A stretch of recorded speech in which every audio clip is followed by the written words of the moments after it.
Bonjour, chère population de Touma. Nous sommes plus qu'à quelques jours des élections locales et législatives du 18 octobre prochain dans notre localité. Je m'avais vous dire merci, merci, merci pour le soutien renouvelé. Oui, merci pour le soutien renouvelé. Pourquoi? Parce que jusqu'à ce jour, le mot d'ordre reste le même. Mettre l'hégémonie, mettre fin à l'hégémonie du PDG dans notre localité. Mettre fin à l'hégémonie du PDG dans notre localité. Il faut tout simplement respecter ça. Au Gabon, le code électoral de 2025 prévoit un arsenal de sanctions contre les dérives durant le scrutin. Deux pratiques sont particulièrement visées: la fraude au vote par procuration et le déplacement massif des électeurs. La SER a constaté quelques dysfonctionnements, notamment la délivrance irrégulière et abusive des procurations par les commissions électorales en violation des... Je vais d'abord m'arrêter par là. Pour ceux qui concernent les procurations, la délivrance des procurations, lors de la réunion hier tenue, la première réunion du genre entre la commission locale, c'est-à-dire la nouvelle présidente, et les candidats et les responsables des partis politiques, je pense que le problème de procuration est résolu. Sur cette question-là, c'est résolu. Elle a été claire qu'elle est ici pour faire appliquer la loi, rien que la loi électorale. Là, nous pouvons dormir en paix. Parce que sur les procurations, rien que, il faut qu'il y ait 2 cachets. Et sa signature doit être sur chaque procuration. Parce que le problème de procuration avait été l'un des problèmes aussi les plus épineux qui nous avait amenés vers l'annulation du scrutin.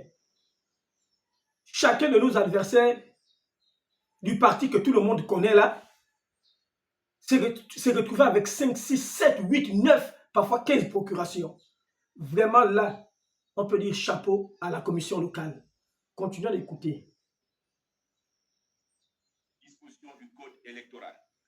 La SER porte solennellement à la connaissance des commissaires électoraux ayant délivré des procurations en violation des dispositions légales en vigueur, ainsi que des candidats, des électeurs et des tiers ayant détenu ou fait usage de procurations frauduleuses dans l'intention manifeste de fausser la sincérité du scrutin, qu'ils feront l'objet de poursuites judiciaires.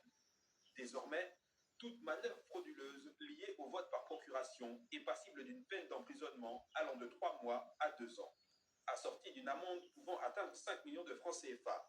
Autre pratique ciblée, la transhumance électorale, le fait d'organiser ou de favoriser le déplacement massif d'électeurs dans une circonscription. Par rapport à la transhumance électorale, je me réjouis que notre adversaire à tous a changé de mode opératoire. Ils vont maintenant louer des maisons de nos vieux papas et de nos vieilles mamans dans des quartiers sous-intégrés de la commune de Ntoum afin d'héberger ces bœufs votants qui reviennent pour la plupart des Libreville. Ces bœufs votants qui reviennent pour la plupart des Libreville, ils vont jusqu'à louer des maisons entre 100, 150 et 200 000 francs. C'est vous dire. On poursuit. Qui n'est pas la leur est désormais punie par la loi.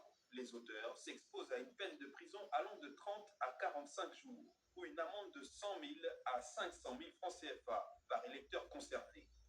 Des dispositions qui peuvent également conduire à l'inéligibilité des candidats impliqués. Je pense, chère population de Ntoum, que tout est clair. Si on respecte ces 2 dispositions-là, nous allons vivre une élection apaisée, crédible et transparente, comme voulu par les plus hautes autorités de notre pays, en tête desquelles le président de la République, chef de l'État, chef du gouvernement, son Excellence Brice Clotaire Oligui Nguema, pour toute la joie des populations de Ntoum que nous sommes. Vivement que la présidente de la commission locale continue sur ce pas-là, parce que nous avons assez pleuré en Ntoum. Nous avons assez pleuré en tout. Nous avons